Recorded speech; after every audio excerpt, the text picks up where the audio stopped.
están? Bien, también. Bueno, hoy vamos a hablar de turismo, pero antes está con nosotros Josefina Rodríguez, secretaria de Turismo, y y está Noemí, con Mujeres en la Historia, Noemí Juárez, y vamos a hacer un enlace antes, porque en algunas mañaneras vamos a hacer enlace para los distintos mundialitos que ya se están haciendo del Mundial de Fútbol. El día de hoy vamos a Michoacán en un enlace con el gobernador, con Alfredo Ramírez Bedoya y con Zoé Robledo, y está ahí Gabriela Cuevas, y es el torneo de fútbol femenil sub-21 como parte de ¿cómo le llaman ellos?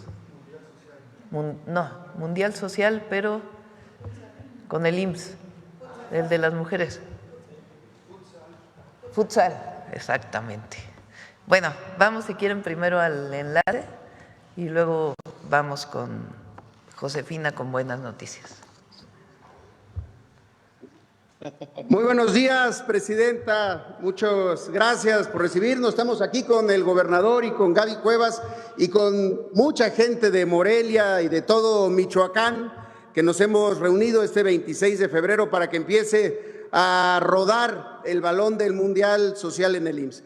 Este mundial que llega a todos lados, que ocurre fuera también de las canchas e invita a todas y todos. Y iniciamos el día de hoy, como lo ha mencionado presidenta, con el mundialito, el Mundial de Futsal. Es la categoría única femenil de 18 a 21 años, organizado por el IMSS y por la Secretaría de las Mujeres. Y queremos decir por qué futsal. La FIFA reconoce 3 tipos de fútbol: el fútbol 11 que todos conocemos, el fútbol de playa, y que es el más nuevo, el futsal, que son equipos de 6 contra 6. El año pasado fue el primer mundial de la FIFA de futsal femenil y por eso nos enfocamos solamente en equipos de mujeres jóvenes como las que están hoy aquí. Con este Mundial Social se juega en más lugares y durante más tiempo, presidenta, porque esta cancha que podemos ver aquí es una de las 64 que hemos rehabilitado y adaptado. A ver si nos ayudan a abrir la toma para que puedan ver la cancha cómo es, y que han sido acondicionados en espacios del IMSS para que después del Mundial sigamos jugando futsal. En total se inscribieron 320 equipos de 188 municipios del país. Son un total de 3,840 jugadoras, 350 entrenadoras, 100 árbitros, y hoy arranca con este partido entre Zacapu y Morelia. Y después nos seguimos, va a haber fases en estados y la fase de eliminatorias, un equipo por estado que viajará a el centro vacacional de Huastepec entre el 25 y el 28 de marzo, y el 29 de marzo la gran final en el estadio Parque Ecológico Lago de Texcoco. Y algo importante que usted nos ha pedido, presidenta, es que empezamos a construir una verdadera cantera nacional de futsal femenil, ya que en todos los partidos, en todas las sedes, habrá visores, habrá reclutadores con estándares de la Federación Internacional de Fútbol Asociación, de la FIFA, y por eso hoy damos el silbatazo inicial. Aquí está América, está Diana con nosotros, las capitanas de los equipos, que si nos permite también junto con el gobernador, con Gaby, nos van a dar un mensaje. Adelante, América. Muy buenos días, presidenta Claudia Sheinbaum y maestro Zoé Robledo. Estoy muy agradecida de estar hoy aquí. Gracias por brindarnos la oportunidad de llegar a la selección mexicana de fútbol sala en este mundialito sub-21. Eso. Buenos días, pues muchas gracias por abrirnos espacio a las mujeres en un deporte que pues todavía nos cuesta mucho, creo yo, sobresalir, y pues muchas gracias por brindarnos este espacio.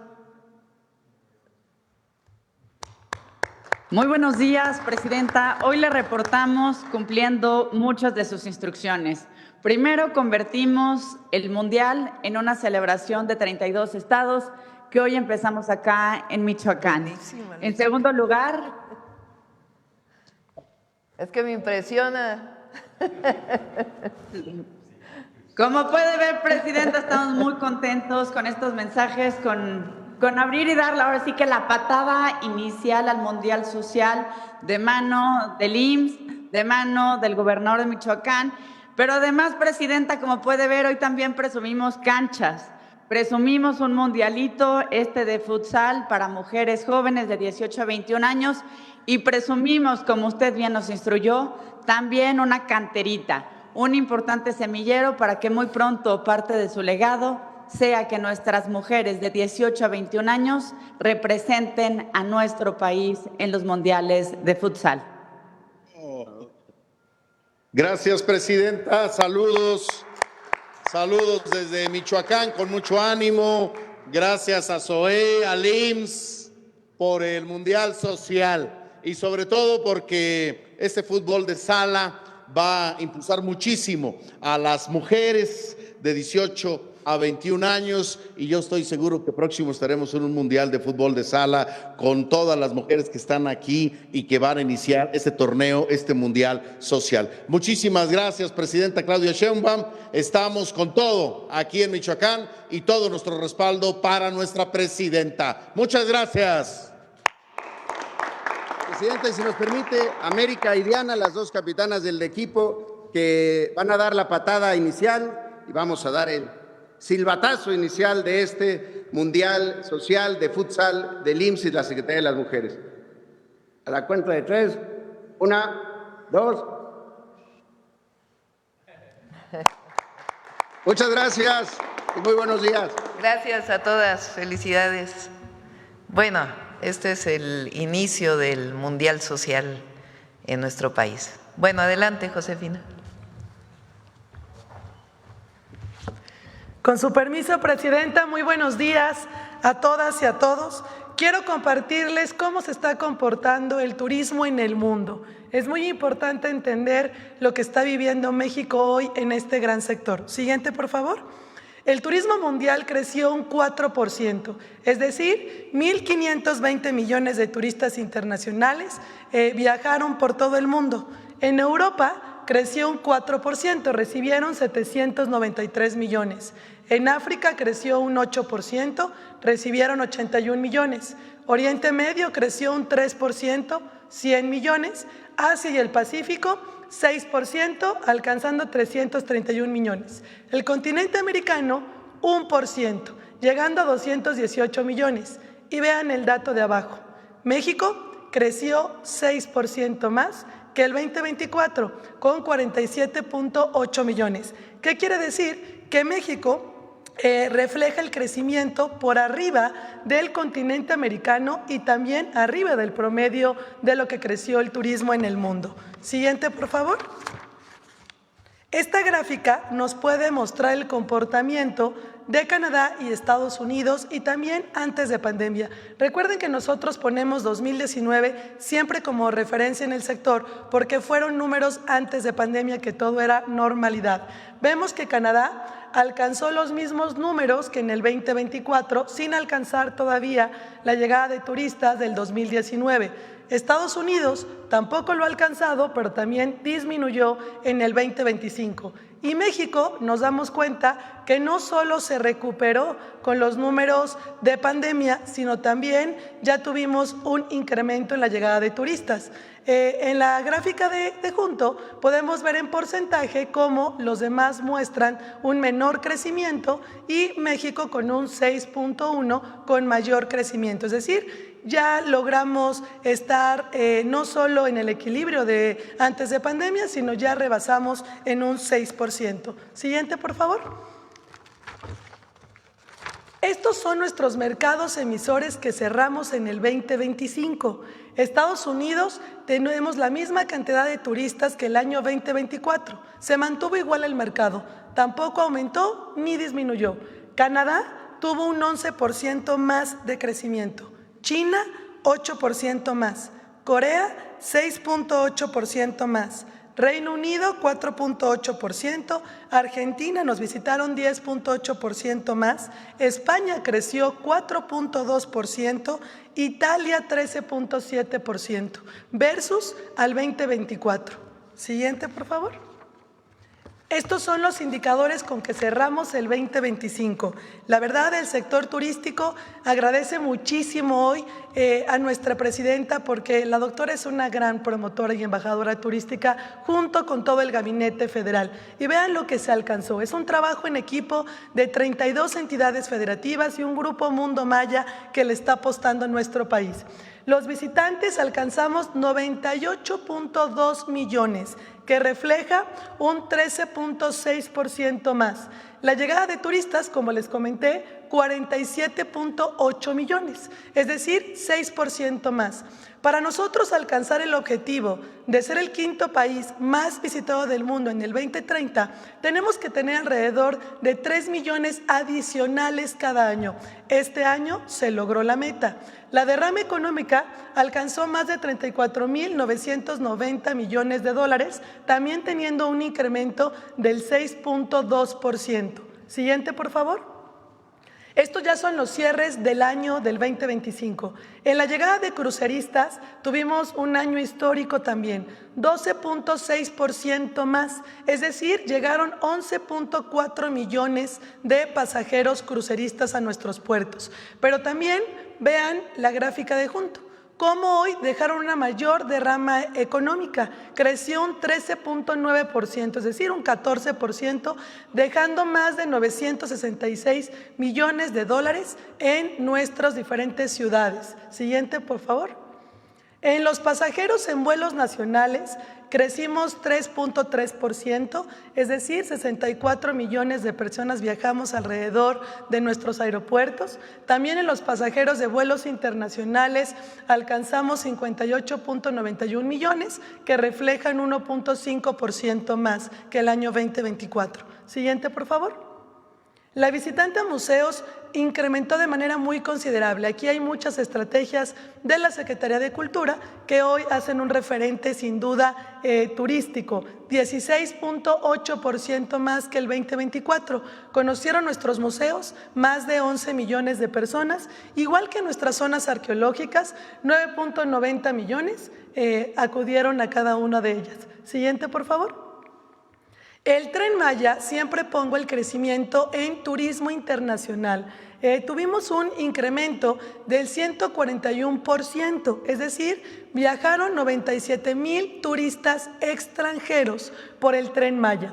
Y recordarles que el Tren Maya, que además hago un gran reconocimiento por todo su trabajo de promoción al general Águila, hoy podemos ya comprar los boletos de manera digital en plataformas mundiales, no solo en la aplicación de nuestro país, sino hoy cualquier turista internacional abre esta plataforma y puede comprar su boleto hasta 2 años, cualquier día de la semana y cualquier horario de los que se tienen. Siguiente, por favor.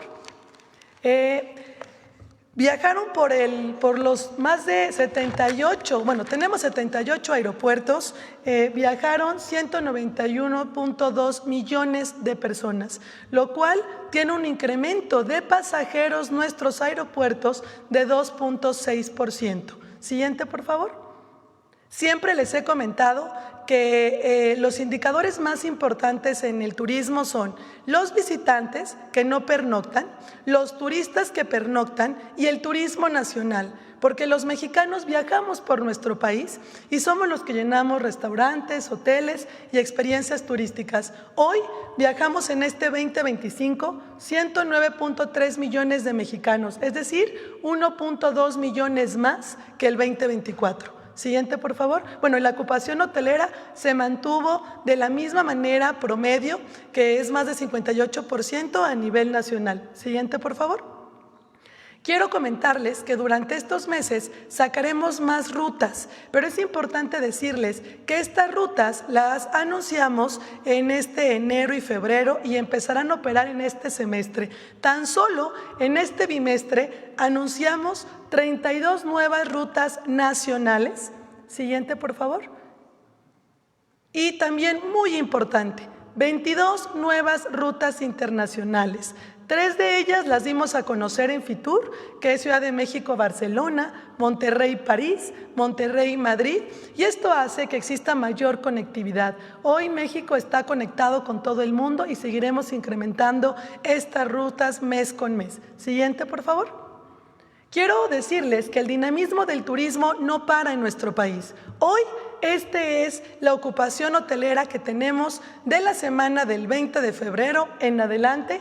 Colima, por ejemplo, tiene el 61%, Manzanillo el 47%, Nayarit el 83%, 65% en Sinaloa. Acabamos de terminar un muy exitoso carnaval con más de 157,000 turistas, una ocupación del 90%, Querétaro 64%, Los Cabos 74%, Oaxaca, Huatulco con un 83% y Guerrero, ¿por qué lo coloco del 60 al 89%? Porque recuerden que está el abierto de tenis. Entonces, ayer inició y ya teníamos una ocupación del 65% y la estimación es que el domingo, donde hoy ya inician las competencias pues mucho más vistas y deseadas, alcance un 90%. Un Ixtapa que tiene hoy un 87% de ocupación. Y aprovecho para invitarlos. El día de mañana estaremos en Chiapas, en Tuxtla Gutiérrez, en nuestro gran estadio, en donde vamos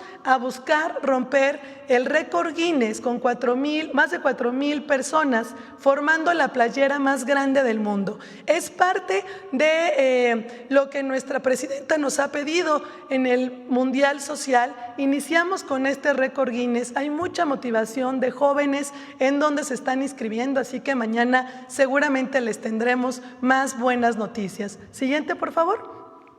Quintana Roo tiene un 86.7% con sus 12 destinos turísticos. Decirles que los servicios turísticos en Jalisco operan con la normalidad.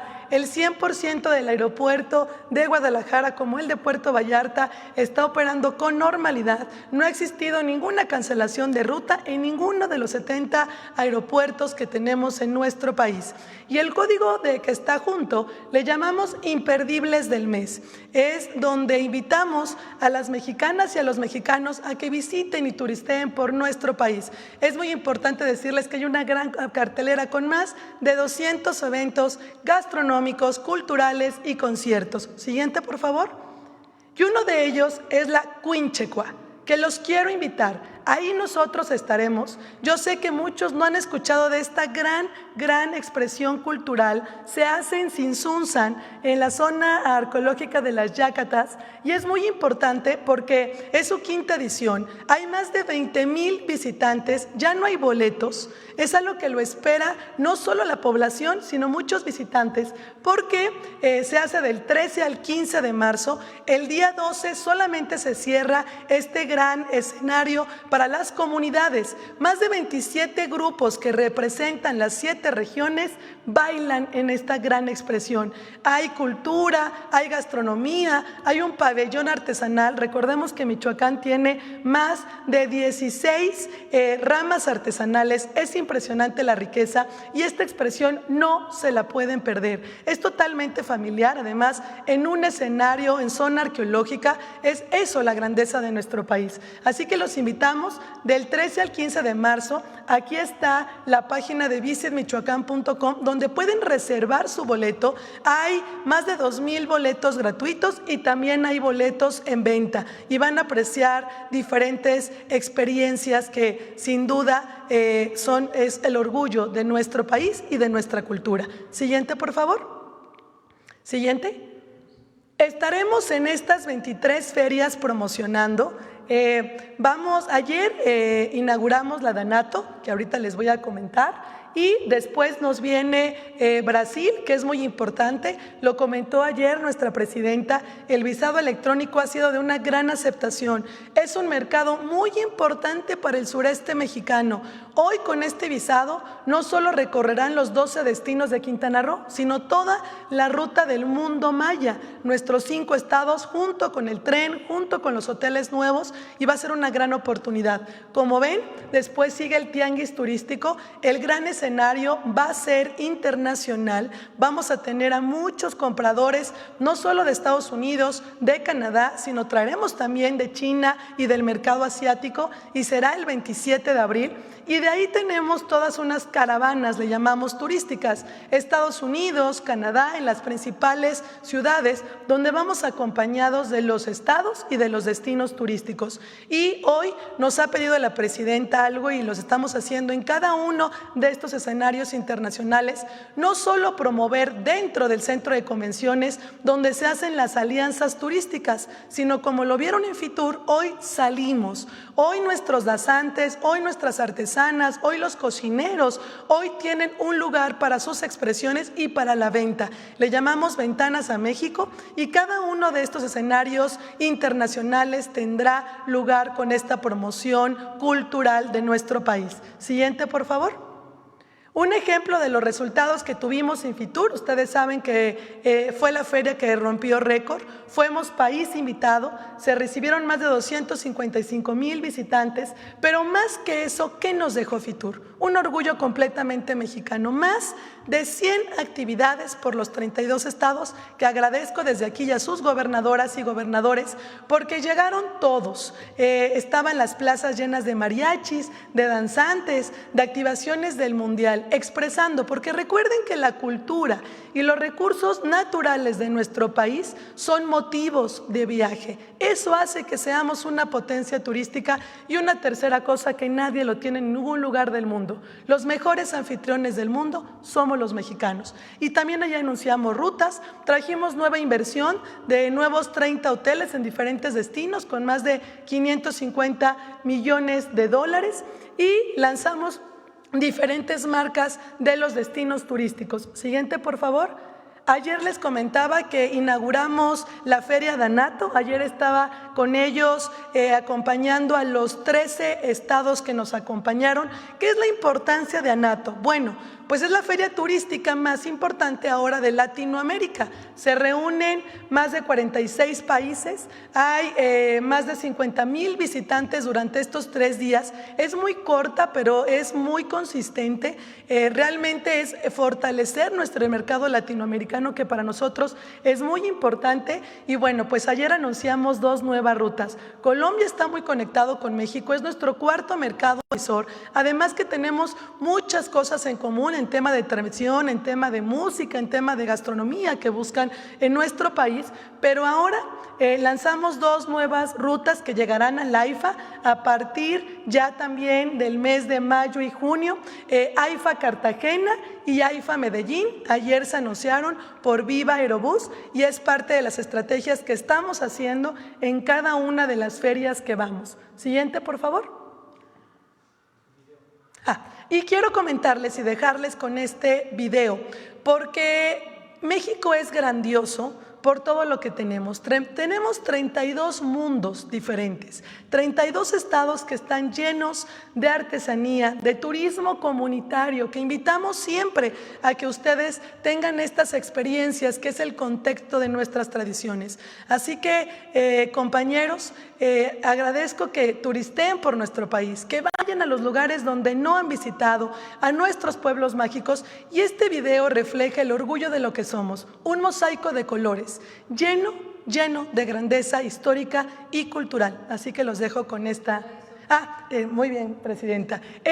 Fue una gran colaboración que agradezco al director Pepe Serrano y a los integrantes de México Canta. Así que yo quiero que abran todos sus sentidos, que de verdad sientan México en la piel, porque además eso es nuestro país. Todo un mundo de sensaciones, de sabores y de saberes. Así que los dejamos con este video, que estará en promoción nacional e internacional en los diferentes foros.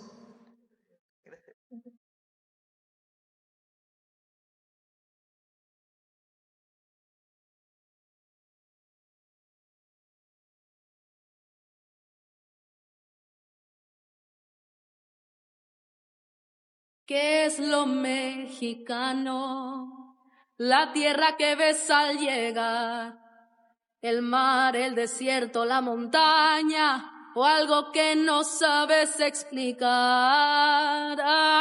Es la historia viva en cada paso, la gente, la voz, la emoción.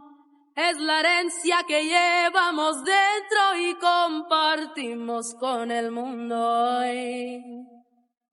No es una sola cosa, no es un solo lugar. México es un latido que no deja de sonar. México. Tierra que vibra y está de moda. México. Tradición que el mundo enamora. México. Mil caminos por descubrir.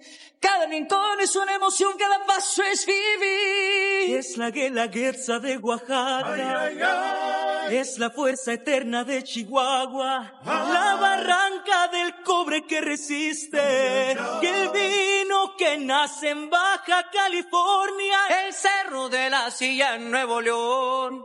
El sumidero se abre en Chiapas. Yucatán nos habla en pirámides. Puebla teje historias en sus telas. Suena Veracruz en música, en jarocha, la Huasteca late en San Luis. Sonora es desierto y es mar. Jalisco se brinda en tequila sin fin. Guanajuato vibra en charradas, Saltillo abriga con zarapes, Durango sierra infinita, Hidalgo fermenta su pulque. Quintana Roo brilla en sus playas, Morelos un rato Nancy, Zacatecas mistenio barroco, Guerrero es Costa Grande al vivir. Michoacán refleja Pátzcuaro, sabe a Chipilín, Tlaxcala ilumina luciérnagas, Tamaulipas guarda la boca, toman en sí. Querétaro cruza su acueducto, Nayarit se extiende en su mar, Ciudad de México vibra en mercados, y el Estado de México Teotihuacán. Colima se sirve en su mesa, Campeche protege Calakmul, Aguascalientes celebra San Marcos, Parras convierte en Coahuila en virtud, y al sur del desierto en Baja Sur, y en Sinaloa miran al sol. Cada estado es una historia, cada lugar una razón. México no se visita, México se queda en el corazón.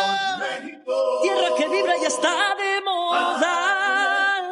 Tradición que el mundo enamora. Las puertas abiertas están. Ven a vivir su cultura, su gente, su mar. No es un viaje, es una emoción. No es un destino, es México. México está de moda, está de moda, está de moda. Esto es México. Gracias, presidenta.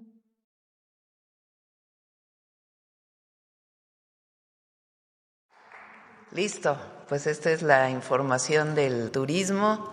Aprovecho nada más la última gráfica de inversión extranjera directa, que ayer salió la cifra de Banco de México. Es récord. 2025 creció 10.8% de 2024 a 2025. Gracias. Vamos con las preguntas. A ver, Carlos, hace mucho que no preguntas, luego vamos para acá. Gracias, doctora. ¿Cómo está? Carlos Guzmán de 4 Media Telecomunicaciones Veracruz. Pues justamente del récord Guinness, que me está mi chicharito, justamente del récord Guinness que hablaba de esta playera que se va a hacer, si nos puede dar más detalles, la Secretaría de Turismo, la organización, se va a incluir a los grupos originarios. ¿Qué es lo que se va a hacer, doctora? Usted tiene experiencia en récord Guinness porque cuando era jefa de gobierno pues hizo la clase masiva de box. Sí. Y ese tipo de antecedentes pues son sí. 3 récord Guinness que quiere hacer Josefina. Platícales. ¿Una vez? Es el primero de 3 récord Guinness. El día de mañana será en Tuxtla Gutiérrez.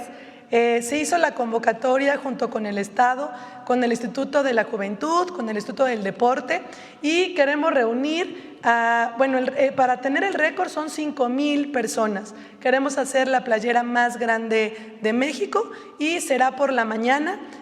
A las 7 de la mañana están ingresando todas las personas que se registraron, acomodamos y más o menos entre las 9:30 empiezan a contabilizar los jueces para poder lograr este récord. Y el segundo récord Guinness es el 15 de marzo, aquí en la Ciudad de México. Es la clase de fútbol más grande del mundo, son 15,000 personas, se están haciendo ya muchas convocatorias con también la Ciudad de México, con el gobierno de la ciudad, en las utopías, en los diferentes escenarios, para que también podamos cumplir. Y un tercero, que es el mayo, a finales de mayo, en Baja California Sur, seguramente será en Los Cabos, aún el lugar por definir no lo tenemos, y será el mural más grande con talento urbano local. En el caso de la playera, ¿cuál es el récord anterior y de cuántas y dónde fue? Bueno, el récord anterior era de Guatemala y eran 3,000 personas, entonces nosotros buscamos 5,000. Perfecto. Doctora, pues consultarle en ese tema deportivo. El día de ayer en el amistoso de la Selección Mexicana de Fútbol que comanda el Vasco Aguirre, en el juego contra Islandia se efectuó un homenaje al ejército mexicano. Si nos puede dar su opinión al respecto de ese espaldarazo que le dan a las Fuerzas Armadas. Sí, la verdad fue muy emotivo. Pues primero agradecemos el homenaje. Además fue un juego tranquilo, amistoso. Y este homenaje pues fue algo muy, muy emotivo. La verdad, para todos los que son parte de las Fuerzas Armadas, particularmente el Ejército, la Guardia Nacional y pues para todo México. Se han mostrado desde el día domingo, la verdad, una gran cantidad de acciones de apoyo muy, muy emotivas. Y lo de ayer pues fue realmente emotivo. Ayer también se le consultaba aquí respecto al tema del Mundial y lo que aconteció el domingo. Tal parece que escuchó sus declaraciones el presidente de la FIFA, le da el espaldarazo a México y desestima cualquier otra sede que no sea México para el Mundial. Sí, primero darle las gracias a la FIFA, a Gianni Infantino. Y en efecto, ayer hizo la declaración de que hemos estado yo no personalmente, pero el equipo ha estado en contacto con él y pues explicándole que no hay ningún problema. Y ayer dijo, la sede es México, sus sedes son las que son y no hay ningún cambio. Esto da más ánimos podría dar más ánimos a los extranjeros, a las selecciones que en alguna medida tenían alguna duda. Se disipa por completo. Más allá del pues lo que pasó el domingo y pues las lamentables pérdidas tanto de Fuerzas Armadas como de una mujer que ya estamos en contacto con su familia, que es muy triste, doloroso, lamentable. Lo que hay que resaltar más allá de la propia detención es que muy pronto se trabajó conjuntamente para regresar a la normalidad. Ya en Jalisco ya también regresaron pues prácticamente todos los negocios, las clases y en todo México.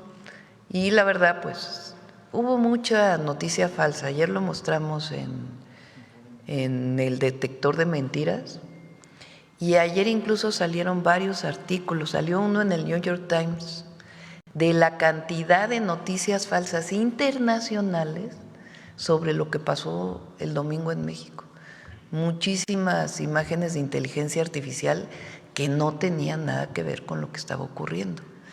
Entonces, llama la atención pues que más allá de momentos en donde han sacado reportajes con los que no estamos de acuerdo, en este caso llama la atención que el New York Times saque la cantidad de noticias falsas que se generaron en el mundo relacionado con lo que pasó el domingo. Entonces, decirle a todos los turistas nacionales, internacionales que pueden venir a México, que México está de moda, que el Mundial va a ser una gran celebración y que los estamos esperando con los brazos abiertos siempre. Perfecto. Y ya para terminar temas legislativos, pues infaltable lo que presentó usted ayer, de inicio que nos comente el lunes a dónde va, a quién le va a dar la chamba, a Cámara de Diputados, al Senado, de esta reforma electoral. Ayer platicamos con varios legisladores de oposición y también aliados. Nos llamó la atención poderosamente la declaración de Jacob Polemski.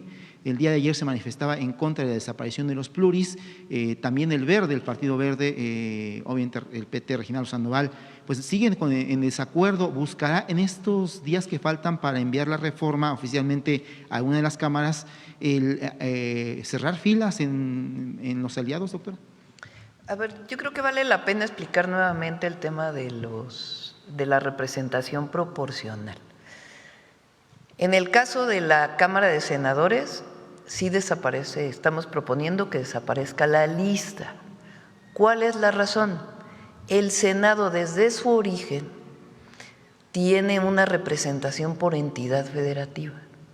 Esa es la visión de todo el mundo que tiene sistemas parecidos al nuestro. El Senado lo que representa son las entidades de un país. Entonces, se mantiene los dos senadores de mayoría, senadora y senador, de mayoría por cada entidad de la República y el primer mejor segundo lugar. Eso se mantiene.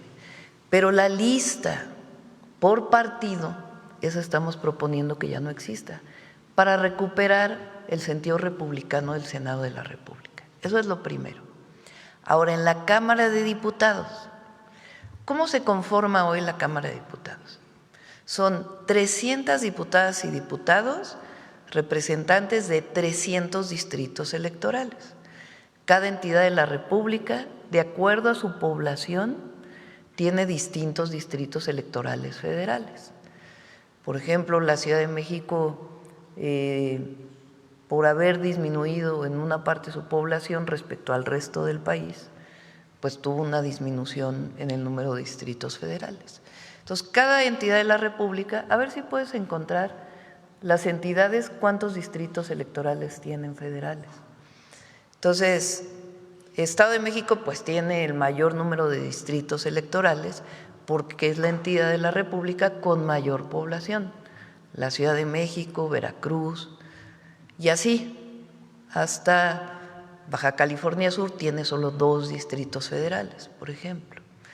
Entonces hay 300 distritos en el país. ¿Cómo se distribuyen los distritos? Lo decide el Instituto Nacional Electoral a partir de fórmulas establecidas. Todos votamos, cuando votamos para elegir a diputados federales, por nuestros diputados de nuestro distrito. Entonces, la Cámara se compone de el diputado de cada uno de los distritos y su suplente. Así se conforman 300 diputados. Pero la Cámara de Diputados tiene 500 diputados.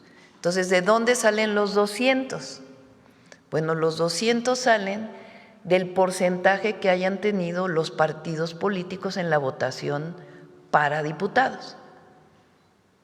Entonces, si Movimiento Ciudadano solo ganó un diputado, por ejemplo, fue lo que pasó, de su distrito, pero tuvo un porcentaje de votación, entonces se le asignan un número de diputados, de acuerdo a una fórmula que está perfectamente definida en la Ley General de Instituciones y Procedimientos Electorales. Entonces, de acuerdo al porcentaje del partido, se les da en cada circunscripción, a ver, me regreso, el país se divide en 5 circunscripciones y de esas 5 circunscripciones, 300 distritos electorales. Entonces, de acuerdo a la votación que haya tenido cada partido político en cada circunscripción, se les asigna un porcentaje de diputados. ¿Sí se entiende? Esos son las 5 circunscripciones. Entonces, la circunscripción 1 tiene 60 distritos, la 2, 62, la 3, 60, la 4, 56 y la 5, 62. Y se dividen así en las entidades de la República. Entonces, si en la circunscripción 1 el PAN tuvo 20% de la votación, pues se le asignan un número de diputados de acuerdo a una fórmula que está perfectamente definida en la ley. Así se conforma actualmente. ¿Quiénes son esos que llegan al porcentaje? Son los famosos pluris. ¿Cómo es ahora? ¿Cómo se distribuye ese porcentaje? Con una lista que hace el partido. Entonces el PAN dice, en mi circunscripción 1 o en la circunscripción 1 del país, yo pongo a estos nombres. En la circunscripción 2, estos nombres. En la 3, estos nombres. Son tantos que pone. Y de acuerdo a la votación, pues quedan los primeros de la lista. ¿Sí se entiende? Bueno, la propuesta que estamos haciendo es que la distribución se mantenga. Es decir, no desaparece la representación proporcional. O sea, el porcentaje que sacó cada partido político en cada circunscripción. Eso no desaparece en la Cámara de Diputados. Siguen siendo 500 diputados, 300 que son representación de su distrito, que la gente vota directamente por ellos, y 200 de acuerdo al porcentaje que tuvo cada partido político en cada circunscripción. ¿Cuál es la diferencia? En la propuesta actual, o más bien como es ahora, pues es por lista. En la propuesta que estamos haciendo es, en vez de lista, esos 200 que se conformen por el primero, segundo, tercer lugar perdedor del partido que le corresponda, de acuerdo al porcentaje, y la otra que la gente vote, hombre y mujer, por la circunscripción del partido que le corresponda. Entonces así todos son electos, aunque hay 200 que corresponden al porcentaje que vas a tener. Entonces no desaparece la representación proporcional, porque ayer ya estaban diciendo, de nuevo, ¿no? Los que siempre dicen lo mismo, no importa lo que propongamos, estaban diciendo que íbamos al partido de Estado, que desaparecía la representación proporcional. No, no desaparece. Es más, es con la misma fórmula de ahora. Nada más que en vez de que el partido político proponga una lista, se compone la mitad de los que tuvieron primero, segundo, tercer lugar, dependiendo del partido, y la otra, votas por las listas. La gente vota. Entonces, ya todos van a ser decididos por la gente. Ya no hay la discrecionalidad del partido político que decide sus listas. Entonces, sí, el partido político lo propone, pero lo decide la gente. Esa es la propuesta que estamos haciendo en diputados y en senadores. Y el 25% de reducción que estaban diciendo, ay, le van a quitar al INE todo. No, es 25% distribuido en ¿qué? INE, institutos electorales locales, que hoy les llaman OPLES, partidos políticos, sueldos, salarios de diputados estatales y todo lo que le dan a los diputados estatales, que se unifique, que no sea que eres de un estado de la República y ganas 500,000 pesos al mes y eres de otro estado y ganas 50,000 pesos al mes, que se unifique y de ahí va a salir un porcentaje muy importante y que se reduzca la cantidad de recursos que va principalmente al Senado de la República, que tiene muchísimo por cada senador, y como van a ser menos, pues se reduce. Entonces, si se fijan, pues tampoco es que sean los grandes cambios. Responde a dos peticiones que ha estado haciendo la gente: que desaparezca la lista de plurinominales, más no la representación proporcional, y dos, que disminuya el costo de las elecciones al pueblo. ¿A dónde va la chamba? ¿A Cámara de Diputados, a Senado, doctor? Probablemente a Cámara de Diputados la vayamos a mandar. Y como dije, o sea, si hay quien no está de acuerdo, está bien que no esté de acuerdo. Pero nosotros no vamos a cambiar. Es decir, no vamos a entrar a una negociación para regresar a las listas. pues que un pedacito sea de lista y que el otro pedacito sea de las listas de los partidos que no se eligen. Entonces, si hay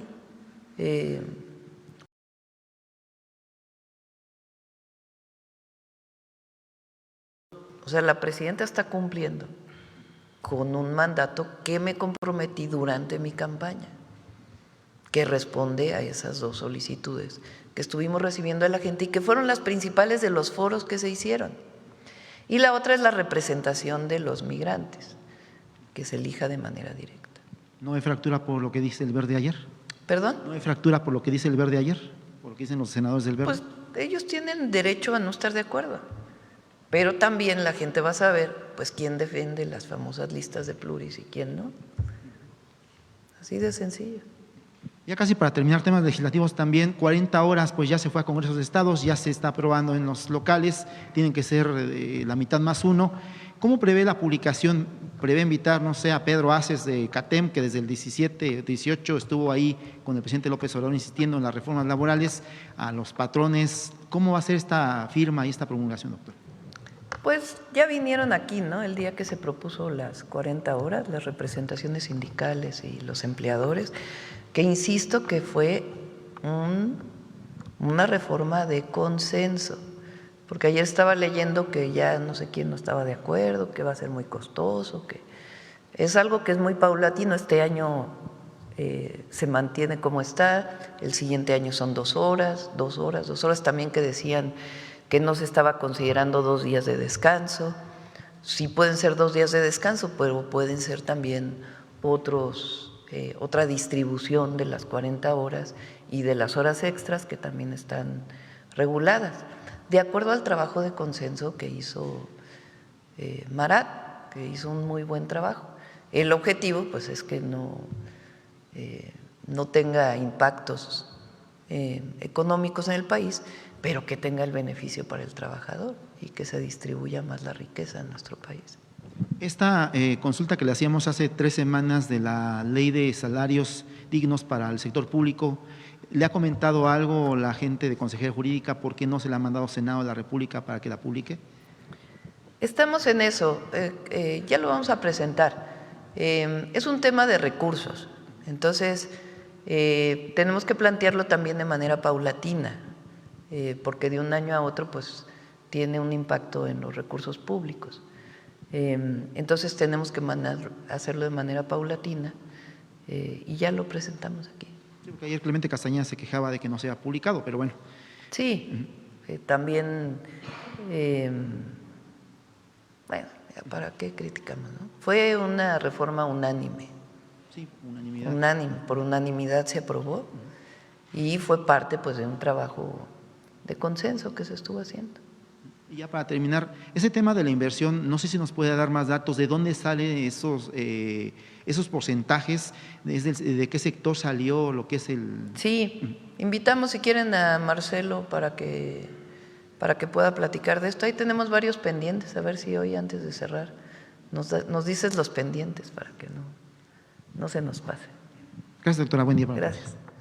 A ver, vamos aquí, la compañera que… ¿Qué tal, presidente? Buenos días. Judith Sánchez Reyes, de Perspectiva CMX y Radio Milet. Presidenta, preguntarle, ya se dio la detención de 4 reos que se fugaron del penal de Puerto Vallarta el fin de semana. ¿Sabe cuál es el número de los que faltan de ser reaprendidos? Sí, el Gabinete de Seguridad puede informar también, por favor. Dio conferencia sobre este tema, un boletín el gobernador. Es un penal estatal, el gobernador de Jalisco, y estamos apoyando ahí al gobierno del estado para la reaprehensión de estas personas. Presidenta, se giró, usted comentaba que se había girado orden de aprehensión en contra de este líder criminal. ¿A partir de cuándo se dio esta acción? Bueno, saben que todo esto prefiero que lo dé el Gabinete de Seguridad con todo detalle. La Fiscalía tenía ya tiempo las órdenes de aprehensión y ellos pueden informar. ¿Ya decidió usted si va a entablar acción legal en contra de Elon Musk? Pues vamos a ver,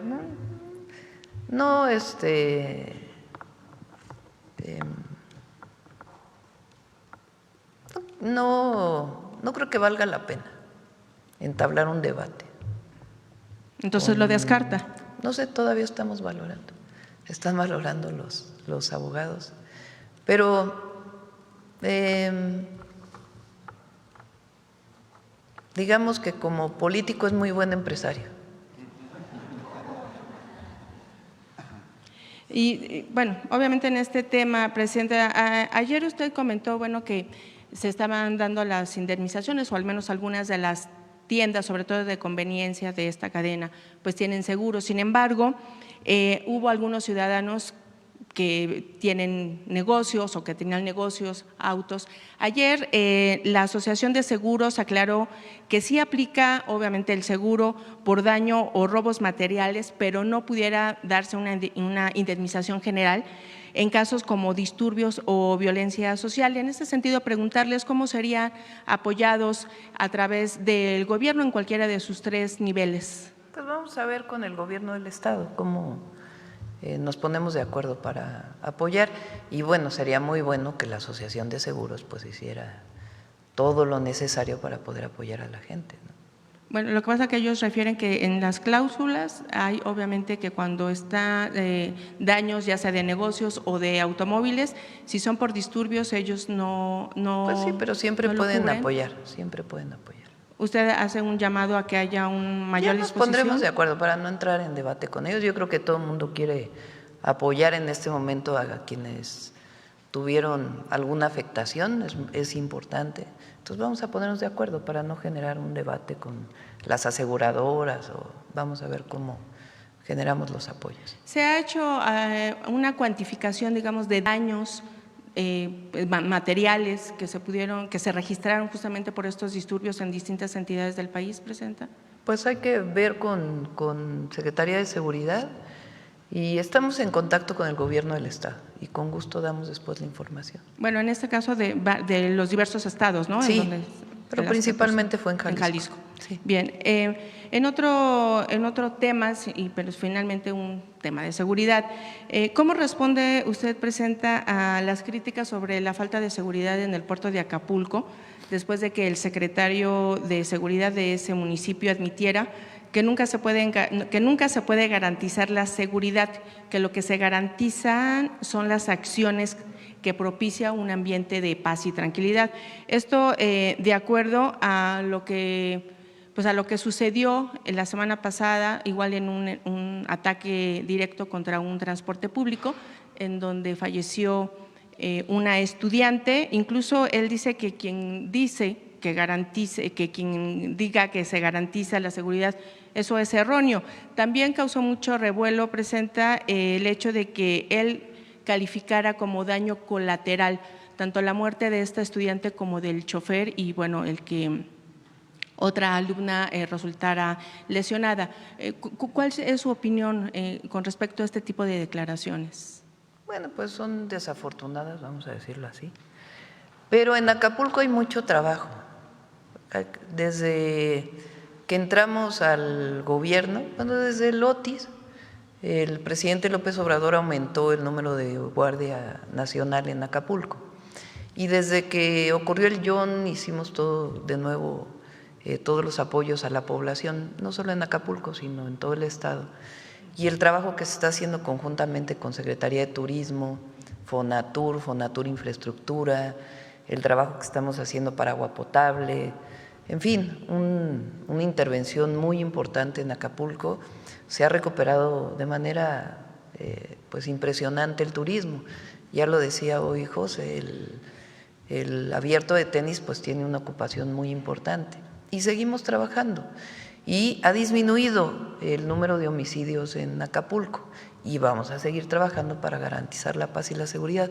Si ustedes han tenido oportunidad de ir a la costera, se ve la presencia de la Guardia caminando en motocicletas, además pues del trabajo que se ha hecho para mejorar la zona urbana pues de toda la costera, desde pues prácticamente el aeropuerto hasta el norte de Acapulco. Y bueno, ya que lo trae usted a colación, presente justamente también la semana pasada, por ejemplo, comerciantes de lo que es la zona del Revolcadero, Playa Revolcadero, se manifestaron porque ellos denunciaban que no había habido los apoyos pertinentes después de los desastres que sucedió con el huracán John, que todavía siguen obviamente pues buscando que esa zona pueda ser reconstruida. Entonces, en ese sentido, ¿cómo van también los avances pues, de esos daños a ese destino turístico que sin lugar a dudas también será atractivo pues ahora en el marco del Mundial?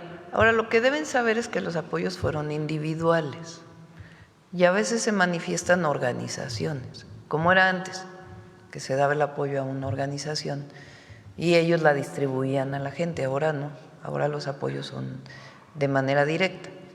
Pero Revolcadero y toda, también la Quebrada está teniendo una intervención, en fin, todo Acapulco está cada vez mejor.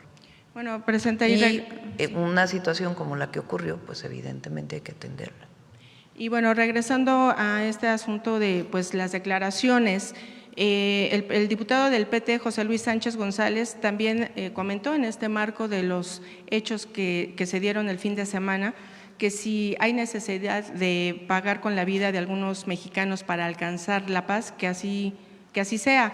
Esto, pues, como le comento, ¿no? Con estos hechos. En ese sentido, presente usted, ¿qué llamado haría para evitar este tipo de declaraciones? ¿O cuál es su opinión, cuál es su mensaje hacia estos actores políticos? Bueno, la ciudadanía, uno no puede estar de censor de lo que dice cada quien. Cada quien es responsable de sus palabras.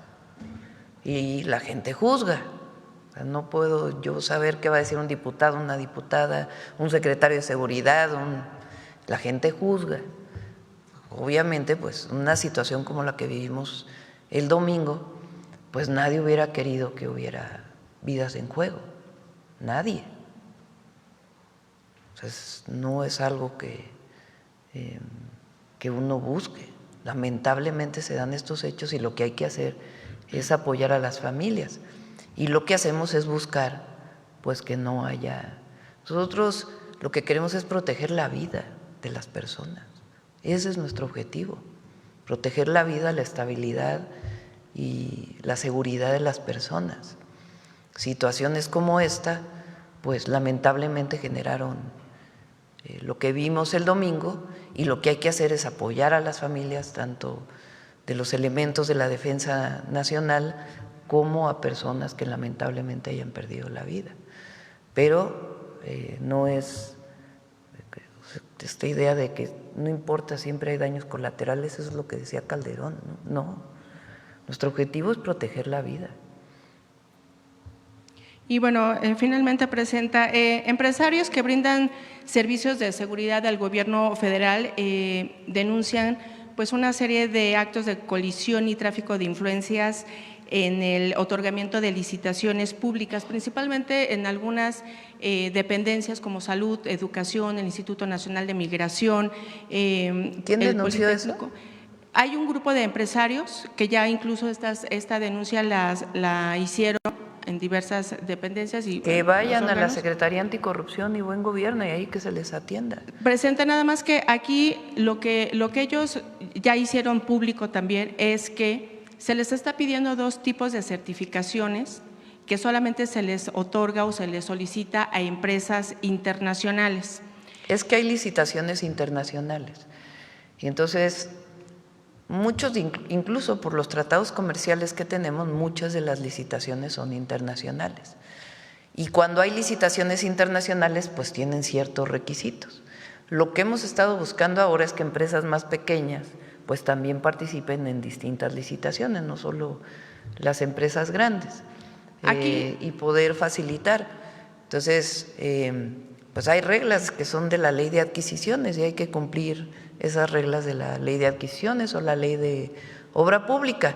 Y si hay una denuncia frente a un funcionario público, está la Secretaría Anticorrupción y Buen Gobierno, los órganos internos de control de cada entidad, y Raquel la verdad está haciendo un excelente trabajo para prevenir que haya cualquier acto de corrupción Y si hay un empresario que se queja, hay también mecanismos legales, jurídicos que ellos pueden establecer y establecer denuncias si tienen alguna prueba en la Secretaría. Hay sí, mecanismos. Presidenta, aquí nada más, el asunto es que, bien, ya están interpuestas estas denuncias.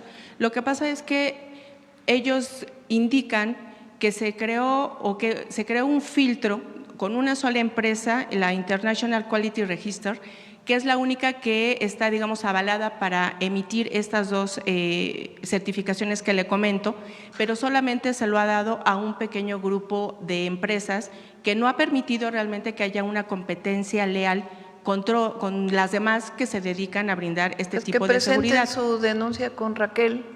Vamos a pedirle que esté en contacto. En general, el gobierno federal tiene algún anteproyecto para eliminar justamente este tipo de trámites y sobre todo agilizar la cuestión de las licitaciones. Es lo que digo, o sea, nosotros cambiamos la ley de adquisiciones para facilitar, fue de las primeras leyes que enviamos al Congreso, la ley de obra pública y la ley de licitaciones, de adquisiciones. En el caso de adquisiciones pusimos 60% de contenido nacional en lo que se adquiera para promover en el marco del Plan México mayor producción nacional y que el gobierno participe como parte del Plan México promoviendo la producción nacional. Ahora, estas certificaciones, pues vamos a pedirle a Raquel que pueda revisarlas. Cuando hay licitaciones internacionales, pues tienen que cumplir una serie de requisitos. Pero vamos a ver esto que dices de la certificación, ¿a qué se refieren estos empresarios? Gracias. Bueno, vamos a ver el compañero que hace rato. Gracias, muy buenos días, Presidenta CONAS, su servidor Carlos Pozos de LM Noticias, Lor Molécula. Pues preguntarle, Presidenta, ¿cuáles considera ustedes que son los factores para que se tenga este crecimiento de 47.8 millones de visitantes? ¿Qué tiene México? ¿Cuáles son esos factores que hace pues que los extranjeros vengan a nuestro país? Primero, pues la grandeza de México, la grandeza cultural, natural de México. Segundo, el proceso político que estamos viviendo en México llama la atención en todo el mundo, en todo el mundo. Europa, Asia, África, América Latina. La gente quiere saber qué es lo que se está viviendo en México, qué es la transformación en el país. Y tercero, pues el buen trabajo de la Secretaría de Turismo, que la verdad, como decía el otro día, tiene pocos recursos, pero está buscando todos los mecanismos para promover al país. Entonces, todo eso se junta y tenemos pues los números y muy probablemente este año crezcan porque además pues tenemos el Mundial que va a representar la visita de muchísimos millones de personas. Presidenta, antes de iniciar con mi pregunta, un agradecimiento pues de parte del equipo de LM Noticias, pues el viernes 29 de agosto del año pasado, del 2025, revelamos las pensiones privilegiadas y jubiladas de Pemex y Comisión Federal de Electricidad. En ese entonces usted nos dijo que más adelante se daría información al respecto. Agradecerle pues el pasado miércoles 18 usted dio a conocer la iniciativa de reforma al artículo 127 constitucional para decirle adiós a las pensiones millonarias de funcionarios y exfuncionarios en Pemex y en CFE. ¿De algo sirven estas preguntas, Presidenta? Gracias. Al contrario. Bien, inicio con la primera pregunta, Presidenta. Estados Unidos apenas intercepta el 3% de las armas que llegan a México. El general secretario de la Defensa apenas el lunes nos informaba que las armas utilizadas en contra del ejército en el operativo de captura del Mencho, un 80% provenían de Estados Unidos. En lo que va de la actual administración se han asegurado más de 23,000 armas, de las cuales el alrededor 80% provienen de los Estados Unidos. Y un dato muy importante es de la Oficina de Alcohol y Tabaco, Armas de Fuego y Explosivos de Estados Unidos, que reporta que en el año del 2025 interceptó 4.359 armas de fuego que tenían como destino nuestro país. Presidenta, la pregunta es, ¿podemos como país exigir también resultados a nuestro vecino país del norte? Pues esto ayudaría a ambas partes. Esa sería la primera pregunta. Y la segunda pregunta en este sentido, Presidenta, ¿ha iniciado la pacificación del país en zonas neurálgicas?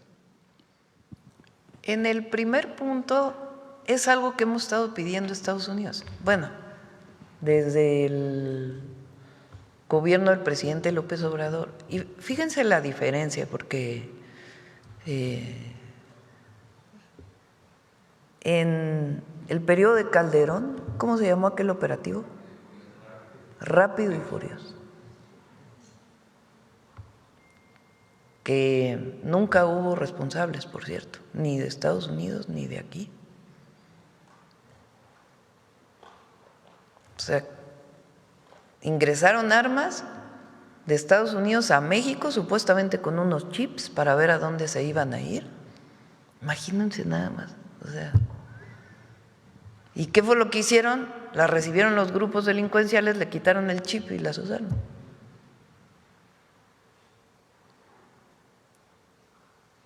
¿Pero quién promovió que entraran? El gobierno.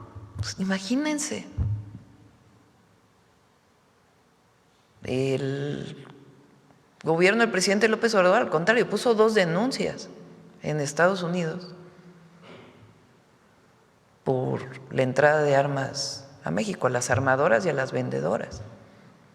Y nosotros, en el entendimiento con Estados Unidos, uno de los puntos centrales es que ellos disminuyan la entrada de armas a México. Entradas que son, armas que son muchas de ellas de uso exclusivo del ejército de los Estados Unidos. Entonces, nos quieren ayudar, nos pueden ayudar de muchas maneras. Una de ellas, paren la entrada de armas de Estados Unidos a México. Estas armas de calibre, de alto calibre, lanzacohetes, pues vienen de allá. Entonces, un elemento central es que disminuya la entrada de armas de Estados Unidos a México y otras formas que nos ayudan, inteligencia, investigación y mucha colaboración, ellos de su lado y nosotros de nuestro lado. Y si tienen información en México, pues se le entrega a las autoridades mexicanas. Entonces, esa es la manera en que estamos cooperando, pero la más importante sería, así como nosotros paramos el fentanilo que va a Estados Unidos, que disminuyan las armas que están entrando a México. ¿Y ha iniciado la pacificación en zonas neurálgicas de nuestro país? Nuestro objetivo siempre ha sido la paz y la tranquilidad del pueblo. Y tenemos una estrategia, que es atención a las causas y cero impunidad, con 4 ejes que ya conocen. Atención a las causas, que ahora con lo que presentamos de jóvenes vamos a aumentar el apoyo a las y a los jóvenes de nuestro país, en deporte, en cultura, en escuelas. Atención a las causas, fortalecimiento de la guardia, inteligencia, investigación y coordinación. Y estamos avanzando. Está funcionando la estrategia y vamos a seguir avanzando. Bien, Presidenta, cambiando de tema, México ha tenido numerosas reformas electorales desde Adolfo Ruiz Cortines y más reciente a partir de los años 70, destacando las reformas electorales de 1977, la de 1990, la de 1996 y la del 2014. Como yo como reportero he vivido pues esos procesos en donde había un partido único en esas reformas electorales. Presidenta, existen personajes que parecen ser dueños de los partidos políticos y que han aprendido a vivir de ellos. Con escasos días para el análisis y sin aún yo y muchos conocer el contenido de esta iniciativa de reforma, tengo esta pregunta con 4 incisos. El inciso A dice, con la reforma se romperá la alianza PT Verde Ecologista. Como inciso B, el gobierno toma el control absoluto de los procesos electorales de la República Mexicana. Inciso C, la reforma le quita el control político a sus dirigencias. E inciso D, la propaganda mentirosa será sancionada por la FEPADE.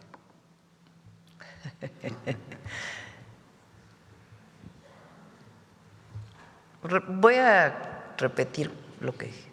La presidenta tiene una responsabilidad con el pueblo, a la que me comprometí, que es enviar una reforma que tenga 2 elementos que durante la campaña y desde hace mucho tiempo pide la gente: que no haya listas de pluris y que disminuya el costo de las elecciones y los partidos políticos al pueblo. Y estamos enviando una reforma que cumple con esos 2 planteamientos.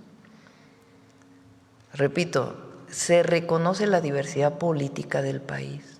Nadie quiere regresar a partido de Estado, nadie quiere regresar a partido único. Es falso, absolutamente falso, todo aquel que está diciendo eso. Falso. Es más, se mantiene la misma representación que está hoy en la ley, la representación proporcional, igualita. Nada más que ya no es la lista de los partidos, sino se elige a esas personas. Esa es la única diferencia. Entonces, nosotros vivimos el partido de Estado, nosotros no queremos regresar a eso. Pero tampoco queremos la democracia de las élites. La democracia es el poder del pueblo, esa es su definición.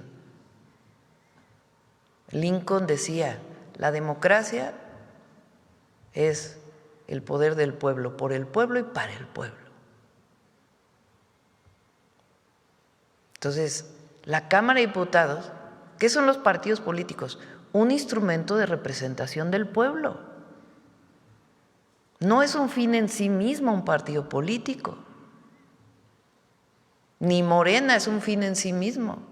Es un instrumento para la representación del pueblo en la Cámara de Diputados, en la Cámara de Senadores, en las cámaras locales o los congresos locales y en la Presidencia de la República. O sea, son instrumentos políticos del pueblo. ¿Qué son los otros partidos políticos? Lo mismo. No son la representación de las élites. Bueno, hay algunos que sí, ¿verdad? Algunos partidos políticos que representan un sector de la sociedad y tienen derecho a ser representados por un partido político. ¿Qué buscamos nosotros? La representación de las grandes mayorías. Pero son instrumentos políticos, no son fines en sí mismos.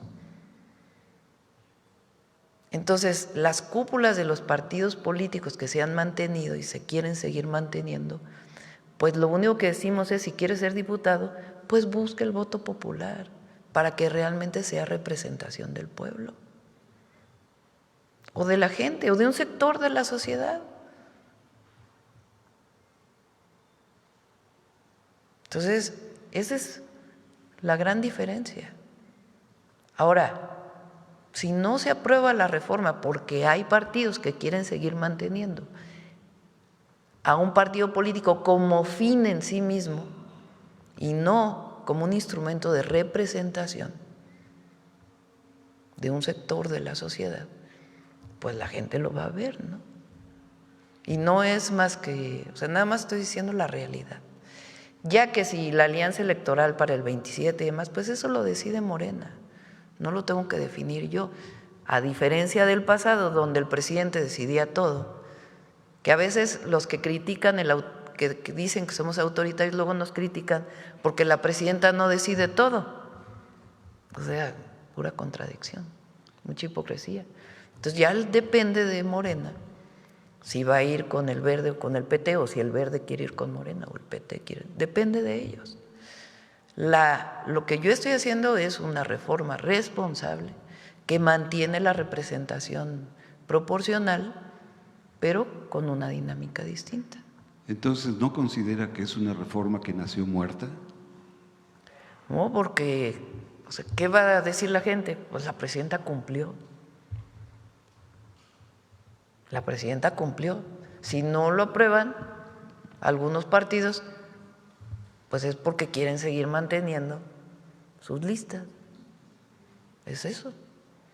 Pero la gente va a reconocer pues que no fui a negociar cualquier cosa con el afán de tener una reforma electoral. No fui a negociar lo que pide la gente. Y hubo foros, se tomó en cuenta todo, no se cayó en reducir la Cámara de Diputados, en que no hubiera representación proporcional, en que era lo que nos criticaban, que queríamos regresar al control. Bueno, el INE sigue siendo 11 consejeros electos de la misma manera que se eligen ahora, no cambia. ¿Qué pedimos? Bueno, pues que no ganen tanto, que se ajusten sus salarios. Gracias, presidenta. Y finalmente, el 9 de julio del 2025 le hice una pregunta en el sentido si estamos solos en el universo. ¿La recordará usted? Apenas el viernes 20 de febrero, el presidente Donald Trump dio instrucciones de desclasificar el fenómeno extraterrestre. Por el gran interés mostrado, ordenó al secretario de Guerra y otros departamentos y agencias pertinentes que inicien el proceso de desclasificación FANI y de los objetos voladores no identificados OVNIs, así como cualquier información relacionada con estos asuntos tan complejos, presidenta.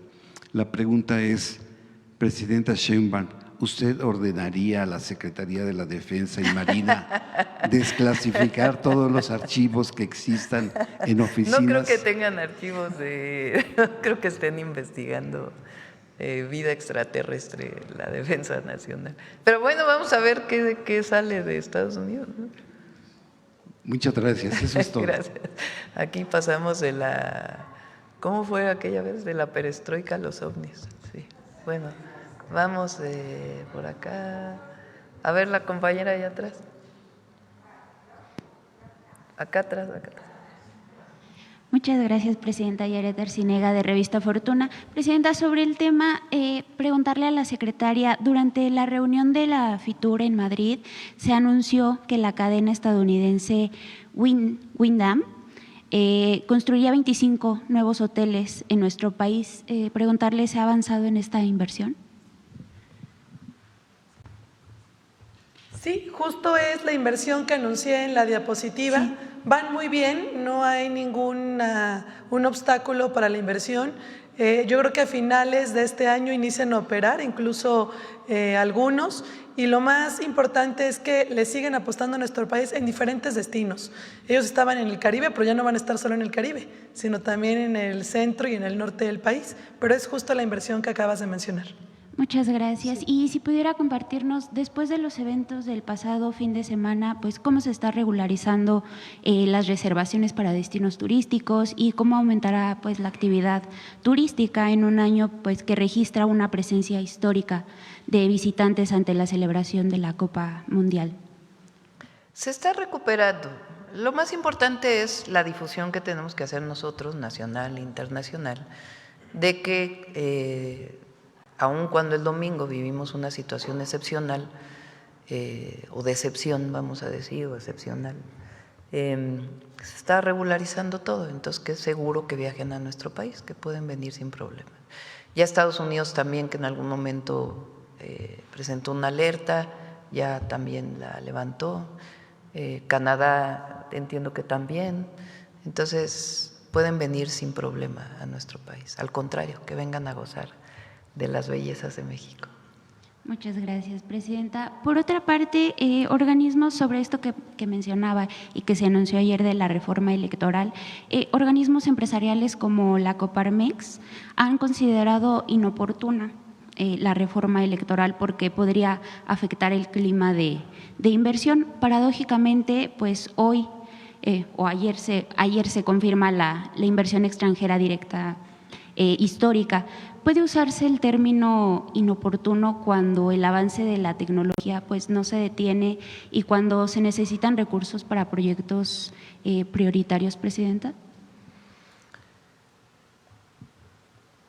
La reforma, pueden estar seguros todos los empresarios de México que la propuesta de reforma electoral que estamos enviando al Congreso no representa un retroceso en la democracia, al contrario, fortalece la democracia en el país. Y al fortalecer la democracia, pues se fortalece México y con ello también los empresarios. Entonces, no genera ninguna incertidumbre, no genera nada que pueda significar una afectación a la democracia en México o al clima de inversiones en nuestro país. Entonces, no tiene que ver con eso. Entonces, todos los empresarios nacionales y extranjeros pueden saber que México está abierto a las inversiones, siempre y cuando, obviamente, pues que cumplan con todas las reglas que hay en nuestro país. Pero justamente, pues el trabajo que hacemos, pues es para buscar inversiones públicas, nacionales y extranjeras. Y se están dando. Hay una reactivación económica del país importante. Muchas gracias, Presidenta. Estas cifras de inversión son una señal de confianza estructural con nuevos proyectos y reinversión de utilidades a pesar del impulso que se dio para pues, que la inversión se fuera a América del Norte. Presidenta, ¿qué mensaje envía esta cifra de inversión extranjera a la comunidad empresarial mexicana, pues que ha pedido mejores condiciones de proyectos público-privados para invertir en nuestro país? Como hemos dicho, hay varios proyectos mixtos, no son tal cual público-privados, porque esa es una figura que se usó con mucho abuso al presupuesto público. Y ahora es distinto, puede haber inversión privada en proyectos públicos, pero garantizando que no se cede la concesión, garantizando pues que esas tasas adecuadas y que siempre la obra se queda en manos públicas. Entonces son conceptos distintos. Y por ejemplo, los planteamientos para el sector eléctrico, en donde CFE invierte 54% y los privados 46%, como dejamos establecido la ley, ha despertado muchísima, ¿cómo se dice?, mucho llamado a la inversión, pues se ha recibido muy bien. Tuvo Luz Helena una reunión, explicó el mecanismo, e incluso algunos que habían estado en una primera licitación para lo privado, no licitación, un concurso para lo privado, prefieren entrar a este esquema de inversión mixta que está planteando CFE, que es muy bueno porque se mantiene lo público, se mantiene el control de lo público, pero se permite también inversión privada. Entonces, eso va muy bien. Y además, pues, lo que queremos también es inversión productiva en el país. Y eso también va bien, que es todo el tema del Plan México, que también va muy bien. Muchas gracias, Presidente. En este sentido, que usted menciona sobre la inversión en el sector eléctrico, el analista Gilberto García Vázquez, de la firma DataWell, realizó un estudio que más adelante publicaremos en Revista Fortuna, en el que confirma que la transformación y evolución sectorial en México está enmarcada en 45 proyectos por 34,000 millones de dólares, que desde 2022 se consolida el despliegue electroindustrial en México. Vehículos eléctricos, semiconductores, centros de datos, almacenamiento aeroespacial.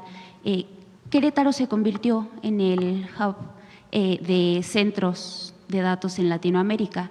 Jalisco ensambla superchips. ¿por qué no se reconoce este avance de México pues, a la siguiente generación de inversión, Presidenta? ¿Cuál es exactamente la pregunta? O sea, ¿por qué no está reconociéndose esta inversión? Sí. Bueno, Querétaro desde hace algunos años y particularmente ahora está recibiendo inversión de manera importante, pero no solo Querétaro ahora, sino muchas otras entidades de la República. Y Jalisco también ha recibido particularmente inversión en semiconductores. Ahí está Foxconn, por ejemplo, esta empresa muy importante, que además tiene algo especial porque ahí en Jalisco está una sede del Cinvestav, que es un área del posgrados, digamos, del Instituto Politécnico Nacional, aunque tiene su propia dinámica, así surgió, pues de mucho desarrollo de investigación científica y tienen mucha vinculación ya con las empresas productivas, particularmente con Foxconn y otras empresas que están en Jalisco de semiconductores. Entonces, si recuerdan, nosotros dijimos que en el Plan México uno de los temas que estábamos planteando, además de los polos de desarrollo, es buscar que ciertos estados se conviertan en recepción de ciertas inversiones. Por ejemplo, Hidalgo hoy tiene muchas inversiones farmacéuticas, también el Estado de México tiene mucha inversión farmacéutica. Entonces, por las regiones, por las características, pues se están instalando inversiones en estos lugares. Y además, estamos buscando que cada vez más la investigación científica pues tenga un vínculo también con el desarrollo productivo del país. Y va a ir avanzando, lleva su tiempo, pero va avanzando. Vamos bien, eso es un mensaje, México va bien. Y además tenemos una gran virtud, que es que cambió el modelo económico. O sea, antes las inversiones mantenían salarios mínimos de 3,000 pesos mensuales. Hoy las inversiones tienen salarios mínimos de 9,500 pesos mensuales. Antes no había programas de bienestar, hoy hay programas de bienestar. Entonces, la prosperidad compartida, o dicho de otra manera, por el bien de todos, primero los pobres, es un modelo que funciona, que da resultados. No solamente es justicia social, da resultados para todos, porque es por el bien de todos, primero el que menos tiene. Muchas gracias, Presidenta, que tenga buen día. Vamos, 9, vamos. A ver, la compañera de Veracruz, que hace rato que no pregunta. Gracias, Presidenta. Buenos días. Olga Ojeda Lajud, corresponsal de Diario del Istmo, Imagen de Veracruz, del Corporativo Imagen del Golfo. Presidenta, yéndome a Veracruz, como siempre, diversas industrias reportan que operan apenas al 40% de su capacidad, esto en el sur de Veracruz, debido a un severo déficit en materias primas esenciales como gas, amoníaco y etileno, insumos que dependen casi por completo del suministro de Pemex. La Asociación de Industriales del Estado de Veracruz, AIVAC, advierte que esta falta crónica de abasto pues ya lleva décadas y está afectando la competitividad regional y obligando a las empresas a considerar importaciones desde Estados Unidos, y ante ello ya hay un grupo de entre 8 y 10 empresas que están trabajando en un esquema de inversión conjunta para garantizar el suministro, especialmente de amoníaco. Tengo dos preguntas respecto a este tema. Primero, ¿qué estrategia contempla su gobierno para garantizar un suministro estable y competitivo de materias primas como amoníaco y etileno en esta industria del sur de Veracruz? Y considerando que, bueno, el déficit actual pues está frenando la operación de plantas hasta en un 60%. Y la segunda, dado que las empresas ya están organizando inversiones conjuntas para asegurar el abasto, ¿cómo piensa su gobierno y coordinarse con este sector para evitar que la dependencia exclusiva sea de Pemex o siga limitando el crecimiento industrial de la región. Parte del modelo neoliberal fue el abandono de la petroquímica. Zedillo hizo la primera reforma donde dividió petroquímica básica y petroquímica secundaria y permitió la inversión privada en la secundaria y que Pemex se dedicara a la básica, cosa que fue pues bastante desafortunada porque en las mismas plantas se producía la básica y la secundaria. Entonces, ¿cómo iba a haber ese cambio? Pero además dejó de invertirse y eso pues fue abandonando la petroquímica en el país. Y también los fertilizantes. Los fertilizantes también pues se abandonaron, se privatizó, se cerró la planta, se empezó a importar. Está este caso de Fertinal, además de la corrupción que hubo ahí, que espero que la Fiscalía siga ahí investigando ese caso. Entonces ahora nosotros estamos planteando recuperar la petroquímica, además de el inicio de la recuperación de los fertilizantes a través de Pemex. Se está en una inversión mixta, también se está recuperando Escolín para la producción de fertilizantes, y en el caso de Pajaritos y todas las petroquímicas que están en el sur de Veracruz, justamente el objetivo es recuperarlas. Una parte directamente con los propios trabajadores de Pemex. Fíjense, Pemex tenía plantilla de trabajadores que no estaba siendo ocupada. Con la administración anterior se recuperaron parte de eso y otra parte pues lo estamos incorporando ahora también, tanto a producción como a transformación.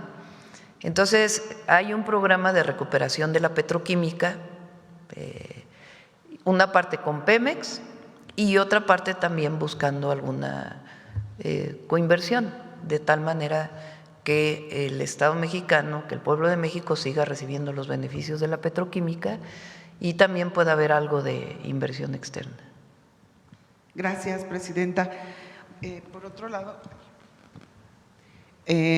con la obra de ampliación del puerto de Veracruz, han surgido voces también de grupos ambientalistas de la sociedad civil que están cuestionando las acciones de mitigación ambiental o de remediación, ¿no?, que contempla el proyecto que cabeza la Cipona. Preguntarle si habrá algún acercamiento para dar pues, transparencia un poco a la obra e informar justamente este tipo de acciones para aclarar las dudas que surgen pues, con este megaproyecto. Sí, siempre se puede acercar y está bien hecho el proyecto que está planteando la Secretaría de Marina. Igual en el caso de Manzanillo se hizo una revisión muy profunda con la Secretaría de Medio Ambiente, se modificó el proyecto original y se escuchó desde los pescadores hasta pues la población que tenía sus inquietudes sobre la laguna, y en el caso de Veracruz también se puede platicar con ellos sin problema. Sí, se tiene considerado. Sí. Y finalmente, presidenta, tras concluir la licitación del acueducto La Cangrejera, este proyecto clave dentro del Plan Hídrico Federal, ya se han realizado visitas técnicas de Conagua y del equipo responsable de la obra. Esta infraestructura que, pues como usted sabe, fue una inversión de 2.891 millones de pesos, es considerada estratégica para resolver el desabasto de agua que afecta a Coatzacoalcos y toda la zona conurbada. Dado que esta obra forma parte de su plan hídrico, queremos saber si ha contemplado visitar la zona sur de Veracruz para anunciar el arranque oficial o presentar los alcances del proyecto directamente a la población que va a ser beneficiada. No sé si vamos al arranque, si no va Efraín con la gobernadora, y pues en algún momento haremos ya una supervisión. Nos toca ir ahora al sur de Veracruz. Sí, exactamente. Sí. Muchas gracias, presidenta. Por cierto, ya nos faltaba en la zona afectada por las lluvias del año pasado, nos faltaba repartir los enseres y ya se van a empezar a repartir los enseres ahora. Yo creo que de la próxima semana. Bueno, vamos de este lado. A ver, el compañero, que hace mucho que no pregunta, y ya cerramos. Gracias, presidenta. Jorge Salcedo, del Sol de México. En un primer punto, preguntarle, habíamos constatado en distintas notas que hay por el momento una falta de operatividad, o eso es lo que advierten algunos miembros del INE, incluso del mismo Consejo, que con este recorte del 25% podría haber una afectación no solamente a nivel federal, sino también en los congresos locales. ¿Consideran que con este recorte no hay un problema en la organización de las elecciones? A ver, ¿tú crees que porque un consejero, en vez de ganar 300,000 pesos, gane lo que gana la presidenta, vaya a haber una afectación? Un poco lo que advierten es que han crecido sus atribuciones desde 2014 y particularmente incluso a partir de los puntos que presentan, por ejemplo, en el tema de que tendrían que revisar campañas de bots, pues tendrían más tareas, incluso más quejas. Aquí tenemos 2 personas que revisan de dónde vienen los bots. Es muy fácil ahora, con todos los mecanismos, es muy sencillo. Entonces, pese a estas atribuciones, ¿no habría No, ninguna. ¿Cómo se calculó ese 25% de la reducción? Repito, no solo es el INE, sí. Institutos electorales o las OPLES famosas, tribunales, partidos políticos y diputaciones locales y el Senado, 25%. De acuerdo, presidenta. También en otro punto, habíamos desde inicios de año, a principios de enero, publicamos en El Sol de México una nota que hablaba sobre cómo aumentaron las protecciones a funcionarios desde su gobierno. En su primer año de gobierno fueron 103 funcionarios que solicitaron seguridad hasta el 7 de enero, nos parece. Quería preguntarle si también a partir de los operativos que sucedieron el domingo le solicitaron más protección a algunos funcionarios, obviamente por términos de seguridad, de privacidad, no se pueden cubrir sus nombres. ¿Cómo ocurre la protección de la Guardia Nacional, incluso de las policías estatales? Alguna persona que lo solicita. Se solicita, se hace un análisis de riesgo. Y a partir de ahí, por ejemplo, la Guardia Nacional determina si lo necesita o no lo necesita. Hay muchas veces que se solicita y que se dice, pues no tiene riesgo la persona, y la Guardia Nacional pues tiene tareas de protección a toda la población. Entonces, vamos a ver los números, cómo son los números. Particularmente cuando hay periodo electoral, pues se pide protección de muchos de los candidatos. El año pasado hubo en Veracruz y algunos solicitaron el apoyo y se les brindó, pero vamos a revisar cuántas personas han solicitado apoyo de la Guardia Nacional. De acuerdo, y en un último punto también notamos que el día de ayer el secretario de Gobierno de Guanajuato, Jorge Jiménez Lona, dijo en una entrevista que 18 de 48 personas que fueron detenidas en estos enfrentamientos serían acusadas de terrorismo. Queremos preguntarles si el gobierno federal como tal, la Fiscalía, tendría alguna iniciativa de seguir estas indagatorias por terrorismo, por bloqueos y distintos actos de violencia. No, eso no es terrorismo. O sea, no sé cuál sea la valoración del secretario de Gobierno de Guanajuato, pero está perfectamente determinada en los códigos penales federal o el Código de Procedimientos Penales federal, ese delito. Entonces, otra cosa es interrupción de vías de comunicación, daño a propiedad ajena, en fin, hay otros delitos, pero no tiene nada que ver con terrorismo. De acuerdo, presidenta. Y también preguntarle si habría alguna reunión quizá binacional o de los 3 países de México, Canadá y Estados Unidos para el tema de seguridad respecto a… Hay permanentemente, hay un grupo de trabajo que coordina la Secretaría de Seguridad y Protección Ciudadana, también está Defensa y Marina en sus vínculos con el Comando Norte y el Comando Sur, y hay permanente, no es algo particular que vaya a haber una reunión, sino ya prácticamente desde hace un año hay un grupo de trabajo. Gracias, presidenta. Gracias. Vamos, Noemí. permiso, Presidenta. Muy buenos días a todas y a todos. El pasado martes conmemoramos el Día de la Bandera, el 24 de febrero, y también un 24 de febrero de 1821, Agustín de Iturbide proclamó el Plan de Iguala, después de meses de conferenciar con el insurgente Vicente Guerrero para terminar la Guerra de Independencia. Pero, ¿quién era Iturbide antes de ese febrero de 1821? En 1810 tomó partido por la causa realista y en 1813 fue nombrado comandante de Guanajuato, donde combatió a los insurgentes de manera arbitraria. Ante diversas denuncias, lo retiraron de servicio en 1816. Una de esas denuncias la conocemos hoy día como las mujeres de Pénjamo, a quienes les tocó vivir la represión realista y a quienes dedicamos este espacio para conocer su historia. El 29 de noviembre de 1814, el comandante realista de Guanajuato, Agustín de Iturbide, continuaba su enérgica persecución contra las fuerzas insurgentes durante la Guerra de Independencia. Conocedor del fundamental apoyo de las mujeres a la causa insurgente en el Bajío, tomó una cruel medida para orillar a los rebeldes a dejar las armas. Determinó que todo menor que fuese encontrado sin su padre o una mujer sin su esposo fueran detenidos. En Pénjamo, cerca de 300 mujeres fueron apresadas en sus casas, algunas con sus hijos pequeños.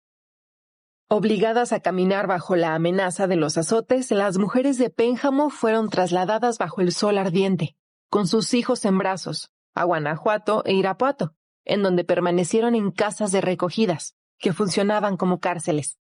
Los insurgentes respondieron con ataques más feroces a las haciendas y poblados controlados por los realistas, por lo que Iturbide amenazó entonces con quitar la vida a sus rehenes. Aunque las ejecuciones no se llevaron a cabo, las mujeres fueron sometidas a violencia psicológica y maltratos. Algunas de ellas, como Francisca Uribe y María Briviesca, enviaron cartas al virrey para protestar. Aquí hemos quedado desnudas y casi cadavéricas, porque la falta de conocimientos y socorros en el lugar nos sujetó a la durísima necesidad de dormir en el suelo. Las mujeres también exigieron que se les juzgara formalmente. La justicia, a pesar de revoluciones y trastornos, pide que se oigan y sentencien los reos, quitando toda arbitrariedad en los magistrados. A las mujeres de Pénjamo nunca se les inició un proceso judicial. Algunas fueron liberadas al poco tiempo, pero otras permanecieron en prisión hasta mediados de 1817, sometidas a constantes aflicciones de espíritu y cuerpo. Sin el sacrificio y el valor de las mujeres de Pénjamo y de muchas otras mujeres que sostuvieron la lucha insurgente y resistieron a la represión virreinal, México no habría alcanzado su independencia en 1821, después de más de una década de lucha. Cuando se le cuestionaba a Agustín de Iturbide sobre la aprehensión de estas, según algunas fuentes, casi 300 mujeres, él contestó, y está en el documento, se pueden recuperar, recopilados por el historiador Genaro García. Esta clase de mujeres, en mi concepto, causan a veces mayor mal que algunos de los que andan agavillados, por más que se quieran alegar leyes en favor de este sexo, que si bien debe considerarse por su debilidad para aplicarle la pena, no puede dejarse en libertad para obrar males y males de tanta gravedad y trascendencia.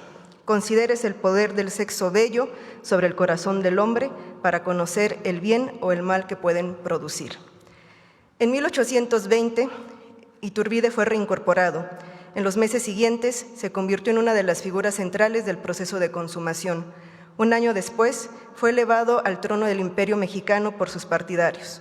El imperio fue efímero, pero quedó en la memoria de los conservadores del siglo XIX que anhelaban un proyecto monárquico. La República, en cambio, encontró su fuente en el pensamiento político y social insurgente. A pesar de esto, todavía hay quienes restan importancia al proyecto insurgente para ensalzar a este personaje. Pero más allá de la discusión sobre una figura puntual, no hay que olvidar que la gesta independentista fue obra de un pueblo, como lo podemos ver como de las mujeres de Pénjamo. obra de un pueblo de hombres y mujeres que sacrificaron sus vidas y seguridad por una patria libre. Muchas gracias.